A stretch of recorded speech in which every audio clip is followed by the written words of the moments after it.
Story 1. Why I chose to be homeless at 13.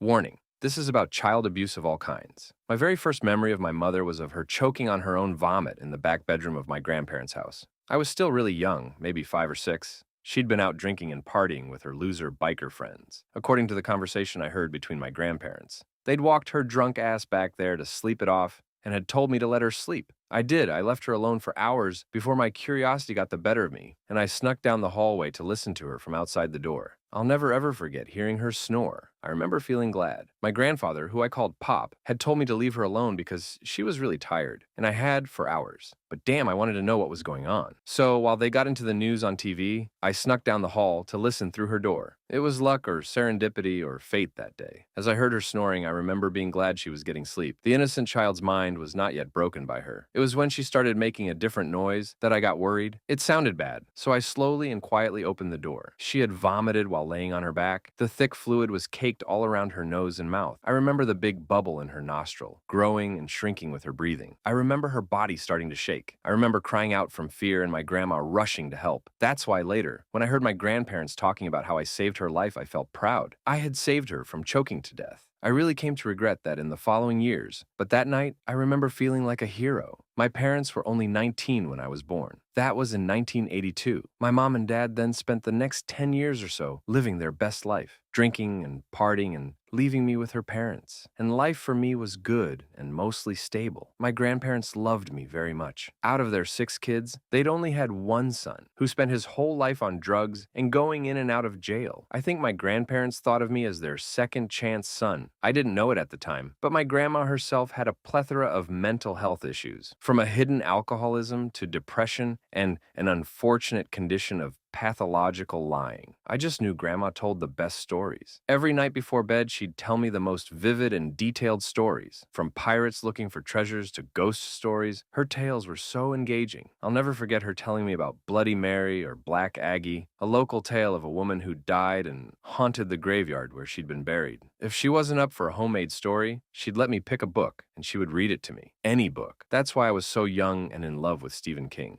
Her reading me Pet Sematary is a core memory and really unlocked a lifelong love of reading. She'd even do different voices depending on what character was speaking, a habit I picked up when reading to my own kids decades later. Up until age 10, I had bedtime stories and midnight snacks and a routine and love from my grandparents. My mom was still busy living her narcissistic bullshit apart from me. I lived in blissful ignorance of her, except for the random times she would sober up enough for my grandparents to let her stay with us intermittently. I never had her around much. Then one day, my grandma's mental health really started to decline. Her depression worsened, her drinking really stepped up. I remember finding little empty liquor bottles in a cupboard in the basement and showing my grandfather. I remember the fight they had later, too. I'll never forget waking up the next morning to my grandfather sitting on the end of my bed crying. "Your grandma left us Bubba," he told me. He only used my nickname when I was in trouble, and I remember feeling responsible for finding the empty bottles she'd been hiding. "It's just gonna be me and you now. I'm going to need your help now. You're going to have to be a big boy for Pop." That morning, I watched him sadly make us French toast. It had an uncooked egg on one side of the toast, but I said nothing and ate it anyway. Watching that man, who'd never cooked for me before, fuck up something as simple as French toast broke my fucking heart. He was trying. A little while later, I find out my mom's fallen in love. I met him, Mark. He's not one of those losers she's used to. He's got a good job and works hard. He even got your mom a job, and she wants to come see you so you can meet him, my grandfather told me one morning. I remember dreading it. Up to that point, a visit from my mother meant chaos. Drunken crying or fighting, a disruptive event. I had no idea how bad it was going to be. My mother was in love. His name was John, and I got a bad feeling from him right away. I cried and cried when Pop told me that I would be going to stay with them soon, just for a little while, just till he got used to life without my grandma. She'd just run out on me and I wouldn't know it for a while, but she'd just decided one morning to go to a homeless shelter and never come back to her family. Mom had a new man and was anxious to play house with me too. I'll never forget that first night in their house. The yellow nicotine-stained walls, the dog hair covers everything. The smells of stale beer and cigarettes and dog shit send me right back there to this day. She'd been on her best behavior for Pop. She didn't even start drinking until we got to their house, which seemed to be hours away by car from Pop's house. It was a long drive out into the woods. The house was on a quiet street with neighbors not far away on each side. Pretty on the outside, but all fucked up inside. It was an outward extension of my mother. I was initially scared and sad, but there was a treehouse in the front yard, and John had spent the drive promising me that his 3 sons would be around soon for me to play with. I had no idea yet that his oldest son would be my molester. I spent the first day outside, exploring the woods and the street we lived on, meeting other kids up the road, getting the lay of the land. I spent the first night in my room with headphones on, listening to the last cassette my grandma had left me, in an attempt to drown out the loud, drunken sex going on just down the hall. They didn't even close their fucking door. I would have to get used to that. John hit me the first time the next morning. They were both hungover, and I woke him up accidentally while asking my mom if I could get some breakfast. It was already around noon, and I had gotten used to eating early with my grandfather by then. He smacked me in the face right there in front of my mother. She told me I better start behaving because John wouldn't let me do whatever I want like Pop does. The fear and depression of knowing it was my life now is something I don't have words for. My stability was broken. My world was destroyed. My grandparents had abandoned me. Looking back now from the future, one of the saddest parts for me is knowing how quickly I got used to the abuse. I learned to be gone or invisible while they drank all evening after work, and to tiptoe around all morning while they were hungover and bitchy, trying to find a friend's house to stay at while they fought each other, how to lie to the social worker who'd occasionally show up due to the neighbors calling the cops on them, or lying about the bruises to my teachers. After the first year of that, John's sons came to stay with us for a summer. He had lost custody of them, small wonder, and their mother had fled with them to Florida, far, far away from his house in Maryland. But, like my mother, John would go through phases where he'd want to be a father and fight the courts to see them. His need to parent wouldn't last long, but it led to them coming up every summer to stay with us. I hated it immediately. They'd take my room. I'd be sent to sleep in the cold and damp, unfinished basement, while John's oldest son Samuel took my room. His other sons got the spare room to share. Before they started coming up from Florida, I used to look forward to them drinking and passing out in that spare room. They had 2 computers in there, and they'd stay up after work drinking and playing a NASCAR game until they passed out. I loved it because it meant I could sneak into the kitchen and steal something to eat. My mother was always telling me how fat I was and how my pop should never have let me eat so much. They put any easy-to-prepare food in a couple cupboards that stayed locked. When they'd pass out in the back room, I could have time to get the locks open and eat something. I was always hungry because my mother was very inconsistent with feeding me. When she did cook, she'd make me eat at the kitchen table while they sat in the living room watching TV. She'd plop my plate down in front of me and say, "Here's your piggy portion." I still have issues with eating to this day. I can't even eat in a restaurant because I became so used to sneaking off with food to eat alone that I feel terrible anxiety eating in public. John really only liked his eldest son, Sam, probably because he was just as shitty as his father, loud and dumb, where the other 2 were quiet and reserved. Sam waited a week before he started creeping down to the basement at night to fuck with me. The first time waking up to an erection slapping my mouth, I cried and cried, but even that just made me numb eventually. Nobody would have believed me. So I said nothing. I was very embarrassed just thinking about it, so I didn't. It would only come out in my nightmares later. That's what I got used to.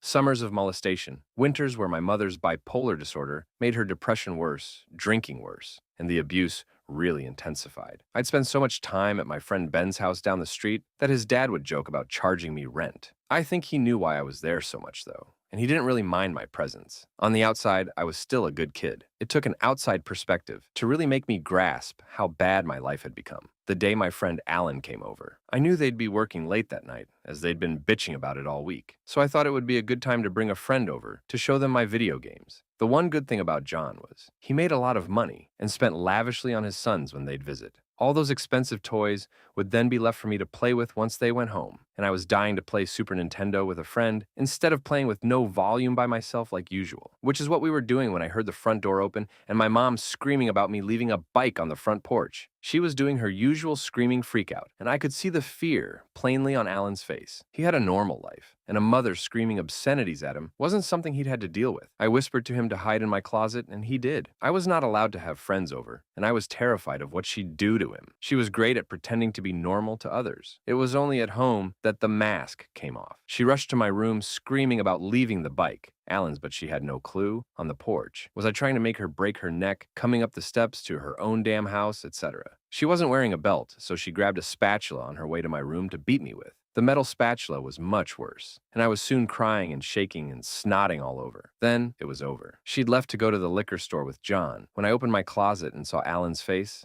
I had an epiphany. I saw it so clearly. This was not normal, just normal for me, and I was done. I walked Alan home and just went out in the woods by myself. I thought about all the CPS visits, all the midnight gropings, all the beatings and abuse. I was done. I decided that couch surfing through the remainder of school was infinitely better. I could do it. I had made friends, so I did. It took a month for them to really notice I hadn't been home at all. She didn't report me missing, though. She didn't want me brought back. She wanted to punish me for leaving. That's why I got arrested my first week into 6th grade. That's when my good kid reputation was blown to hell. Having the fire marshal handcuff me in class really did it. He wouldn't even tell me what I'd done until he had me in the back of his police truck. He told me I'd be going to jail for trying to burn my mom's house down. That's what she'd cooked up, apparently. I sat in the J. Dewey's Carter Youth Facility for 3 months. My first night, I was stuck in a cell with a monster named Richard Frizzle, who I later found out had raped his infant sister. I spent that night huddled in a corner as he openly masturbated. That place was hell of a different kind, but that's another story. Luckily for me, the friend I had been staying with knew what happened to me and what I had been going through, and his parents weren't about to let me rot in there forever. Their family friend was a really good lawyer, and he took my case pro bono. I didn't even know that there were people fighting for my release. It would have made those dark, lonely nights bearable. But as soon as my case got before a judge, it was dismissed due to lack of evidence. I'm sure the phone book-sized CPS file helped out too. And that's what leads to my emancipation. My life got slowly better as I learned to deal with my past. It had its ups and downs, but overall, I felt truly free for a long time after. Story 2. About to be homeless. Scared and don't know what to do. Please be understanding when reading this. I am 38 years old, turning 39 in October. I was diagnosed with generalized anxiety disorder at the age of 12 and have been on SSI since the age of 13. In 2015, my mother fell ill and sadly had to go to a nursing home. My father had many issues, drinking and gambling, and we could no longer afford to stay in New York City anymore. The rents were too high. We moved to South Florida via a family friend. I was 35 at the time. I saved a few $1,000s for emergencies, plus sold some stuff, along with my dad helping. We moved into a very cheap rental, 55-plus community. Florida is very different from New York City, obviously. There, we had public transportation around the clock. Here, you need a car for everything. Luckily, there's a small bus that takes you shopping, to the bank, etc., so you could live. My father's health started to decline as he changed down here in Florida. He gave up the drinking after almost dying and thankfully being saved, and the gambling as well. Still, we just had just enough money to get by. Always did, as that's how I grew up. Suffering from my anxiety, I never held a job, never could even afford a car, so didn't bother learning to drive. I had some friends back in New York City, but we've grown apart over the years. I am very sociable online, and once I get to know you and feel comfortable, I am social. Anyway, on to what brings on the pending homelessness. As of August 1st, my landlord wants me out, as my dad passed away in the middle of June, and I could no longer afford the rent and bills, nor afford living in a new place, just collecting SSI checks. I could pay the rent here for only 1 more month, but then I'll be broke. Everyone wants someone fully employed anyway. For the past month, I've been searching for housing in Palm Beach County, where I currently reside. There is nothing. One shelter, and you first have to be homeless to apply, and the wait could be months. It's only temporary, too. I got so desperate to go to see a halfway house. It was so dirty and bugs everywhere, and very sick people. One guy bothered me, and I ran home. They wanted rent there as well. I wouldn't leave a dog there. I am so scared. I have the emergency hotlines telling me how backed up everything is and preparing me for the streets. I feel like such a failure. This is my fault. If I was stronger with more motivation, I would have gotten a job and away from a not-so-great family situation years ago.